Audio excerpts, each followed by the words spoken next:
Le 8-9 commence maintenant avec Cyril. Et dans 3, 2, 1, parce que le 8-9 c'est un petit peu le week-end, non? On va l'attendre à la sortie du studio. Oui, mais elle est levée depuis 3h du mat. Donc... Ouais, voilà. Marion, Sarah, vous allez Liège, bon sang. Ah oui, voilà, mais qu'on est Non, c'est plus récent, c'est tout récent. M. Pokora. Nantes, souvenez-vous de ce générique culte de série télé.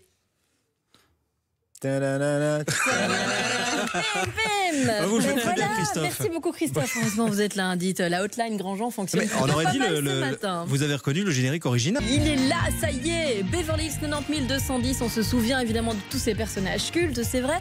Mais aujourd'hui, c'est l'anniversaire de Brenda. Shannon Doherty fête son anniversaire et c'est marrant parce qu'en fait, il y a quelques jours, elle était à Gand au Flanders Expo pour une grande rencontre avec ses fans belges, des passionnés de pop culture. Et du coup, on a pu grappiller quelques informations. Bon, d'abord, surtout, on s'est intéressé à un potentiel reboot de Beverly Hills en mode série. C'est vrai, ici, ce serait un reboot un petit peu différent. C'est-à-dire qu'on a réussi à en savoir un petit peu plus. Ce serait une sorte de faux documentaire. Ok.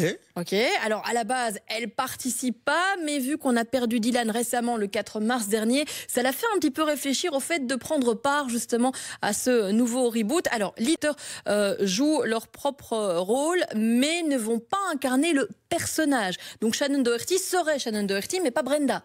Kelly on a connu, mais l'actrice qu'on connaît maintenant, la belle blonde. Bref, tout ça, c'est en rien à voir avec... Il y aura quand même un lien et vous comprendrez pourquoi dans la suite, le jour où ça sortira, ce sera sur la Fox, mais pour l'instant, ça veut dire... Kelly Jenny Garth sera une sorte de version exagérée d'elle-même à découvrir dans ce faux documentaire spécial Beverly. On sait quand pas les dates de diffusion, c'est bientôt sur... On va suivre.